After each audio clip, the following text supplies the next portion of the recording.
So, for those who don't know how conferences work, when we have a panel, first we have all the speakers, and then we have the questions that can be addressed to everybody and comments as well. So I hope that Kurt's talk stimulated questions and comments on your part. Please don't lose them, hold them, and you'll have an opportunity in just a minute.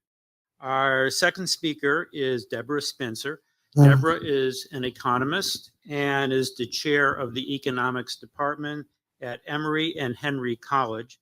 The title of her talk is Liberalism and the Counter-Resistance in the United States, Reflections on the Public-Private Distinction. Can we just talk about the irony for a second of having a professor of economics do a talk at a conference where it's going to be her job to define what fascism is and the problem of fascism, and it is completely likely that this professor of economics, who is the chair of her department at the university that she works for, is, well, not going to like capitalism all that much and will probably be an advocate for, overthrowing it entirely and having a Marxist revolution, because that just makes total economic sense.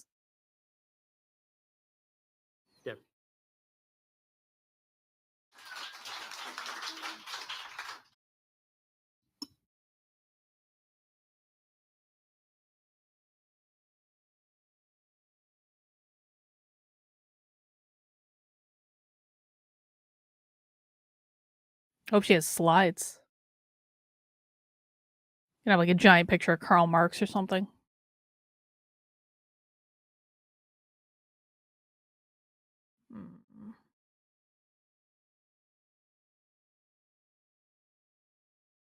Oh, no. Okay.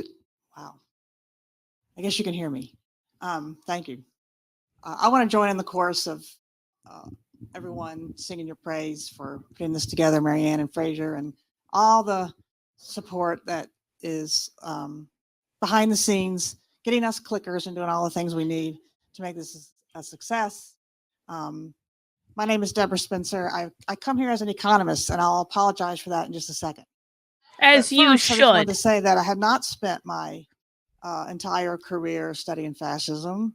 But I have spent my time studying capitalism and worrying about capitalism, especially about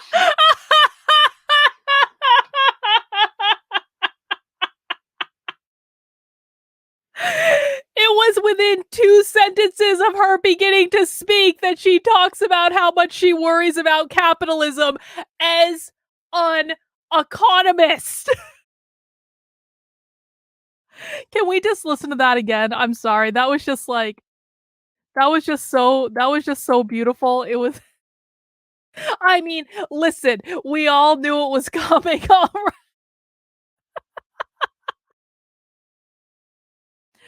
I have spent my time, worrying about capitalism. To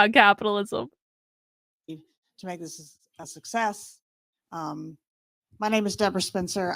I come here as an economist, and I'll apologize for that in just a second. But first, I just wanted to say that I have not spent my entire career studying fascism. But I have spent my time studying capitalism and worrying about capitalism, and especially about how it has transformed people, human beings, right, into robots. And what are the 4 goals of the woke left? For those who are new, I am going to make you memorize the 4 goals of the woke left, and they relate back directly to what this woman just did. I as an economist, I have just spent a lot of time worrying about capitalism, and capitalism takes human beings and turns them into robots. That's what she just said. Professor, university. The 4 goals of the woke left are: gain as much power as possible, destabilize the system, attack capitalism, usher in their Marxist utopia. Because the ultimate, the biggest enemy, the grandest enemy that the woke left is fighting is not white people, it's capitalism. They want to overthrow the system of capitalism. Everything they do is designed to poke holes in capitalism. I was interviewing I was on Larry Sharp's show the other day, and I hope you guys get a chance to go watch that interview because it was a great chat. And Larry was talking about how when he was a Marine, they showed them interrogation videos of, I think, from they're like, yeah, from one of the wars. Was it like Vietnam? I think it was from Vietnam, because they showed them interrogation videos of like POWs that were being interrogated by communists. And essentially, the POW said, "You're never going to convince me to embrace communism. Like, capitalism is great. When I go home, I'm going to be a war hero. It's going to treat me just fine." And the communists said, "No, no, no, no, no. That's not what we're doing. It's not to get you to embrace communism. It's to essentially plant seeds of doubt. Just plant seeds of doubt about capitalism."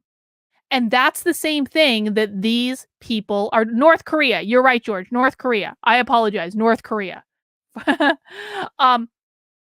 That's what these people are doing. When this woman, economics professor, chair of her department at her university, speaking at Hofstra University, when this woman comes up and says, "I'm an economist, and I just spend so much time worrying about capitalism because capitalism is turning human beings into robots."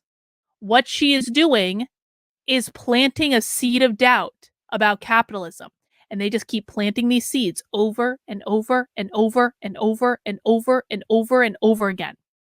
Oftentimes, what they do before they attack capitalism is they actually cause problems that will destabilize the system so that they can then blame blame capitalism for the destabilization. So, for example, like during the pandemic, when they did $2 billion worth of property damage, when they were having fiery but mostly peaceful protests, right?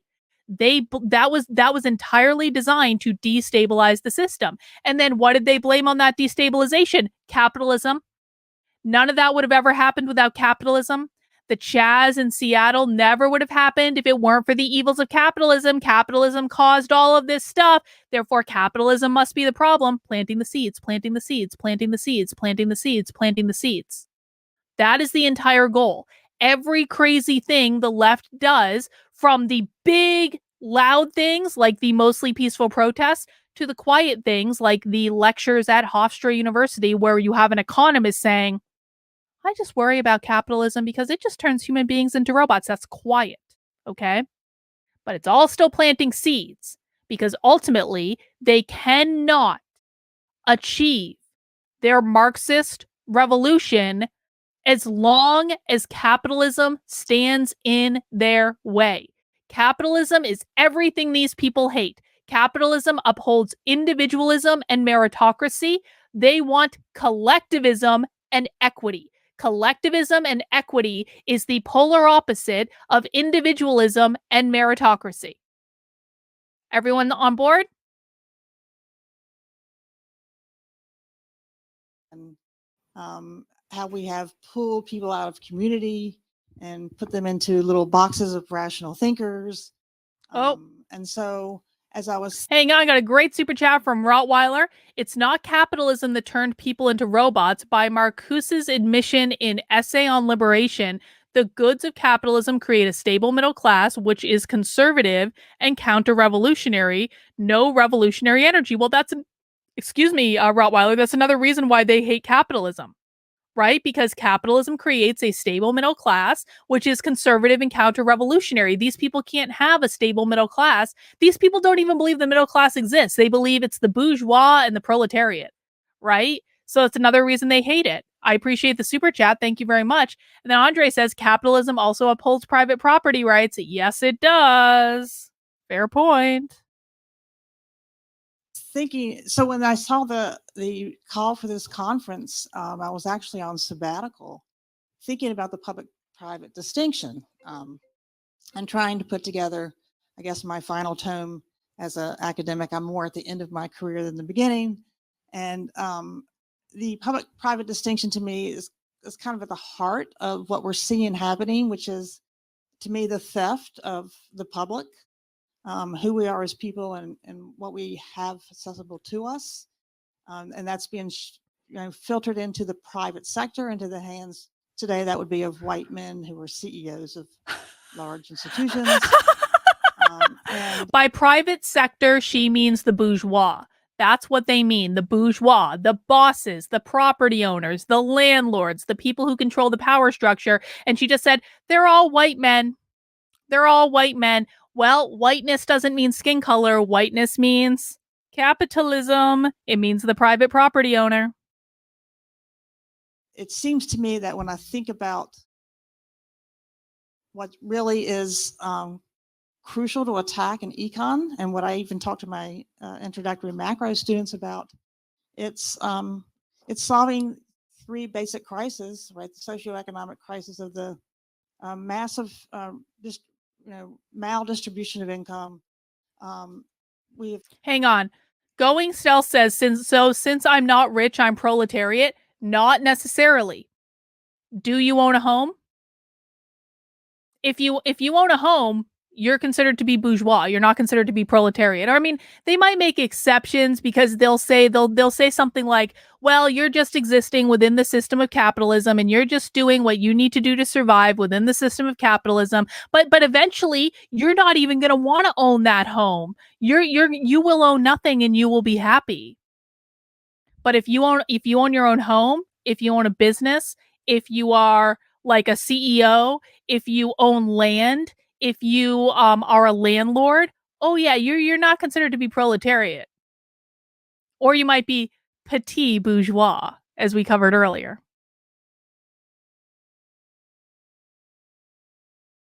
Grown to more and more financially unstable society, and obviously our environmental crisis is at a peak. And I always use a book and intro that looks at all three of these issues. And I start my class by saying to students, we're not socially stable, we're not financially stable, we're not environmentally stable.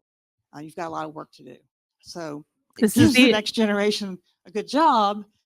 How is this, pop quiz for the chat, how is this slide an example of the ironclad law of woke projection? Because it is very clearly and obviously an example of the ironclad law of woke projection. Oh, look at this! Queen Beth of the chat is engaging in capitalism today. Thanks to capitalism, I found a coin in my recent purchase worth $1,000. Beth is a renowned coin collector. She has a great collection. Congratulations on that find, Beth. That's great. So the ironclad law of woke projection is essentially they will always tell you what they think and what they're doing because they will blame it on you. Anything they say about you is something that they themselves are doing. And on this slide right here is the ironclad law of woke projection in action. And yes, Reagan with the gold star. So I'm gonna take this chat down for a second, Reagan. Look at this slide. If fascism loves crisis, it is surely heading our way. Well, we know, based on the 4 goals of the woke left, which are gain as much power as possible, destabilize the system, attack capitalism, usher in their Marxist utopia, we know that the woke left love destabilizing things, and destabilization means they love causing problems or causing a crisis. So they're destabilizing things. It is the left that is constantly and perpetually destabilizing things. Exactly, Fish Addict. Marxism loves a crisis, which is why they're saying, oh, capitalism, fascism, they love a good crisis, don't they? But it also, this kind of drowns me in concern. And so I entered this conference with a sense of dread about what are we going to do? What are economists supposed to do? How are we going to move beyond this? A good question from earlier. But I also am thinking about this more and more. So for me, this conference kind of added another lane to what I was already doing. And I thank you all for all that you shared so far. I've learned a lot. But the extra lane is thinking about how do we go about reclaiming what I feel has been stolen, and that's part of the it's part of the anti-fascist movement, I believe. But it's also part of rethinking capitalism, right? And so, Why do we need to rethink I capitalism? guess I'll start here. And my apology here is that I think economists have had a big role. Isn't it kind of funny in a presentation called Fascism and like the appeal of this presentation is literally called, you can see it at the top of the screen, The Appeal of Fascism. Why are they talking so much about capitalism and the dangers of capitalism and rethinking capitalism in a presentation called The Appeal of Fascism?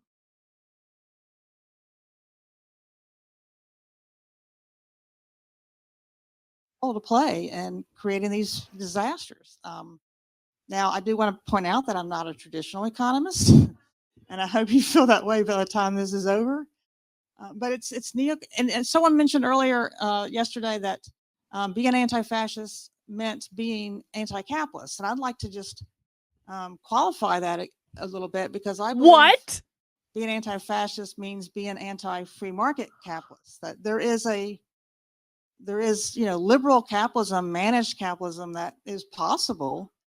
We've gone beyond it, and we've been beyond it for 40 years. And I guess the question, Being anti-fascist means being anti-free market capitalist?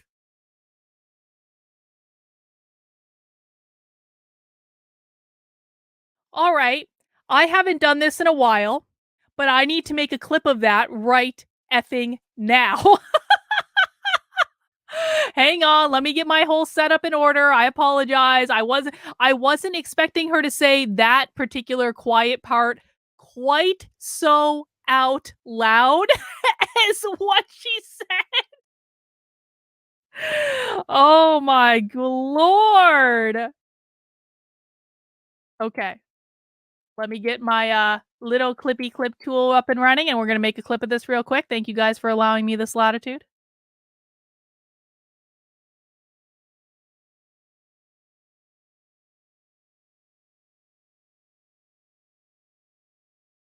I guess I'll start here.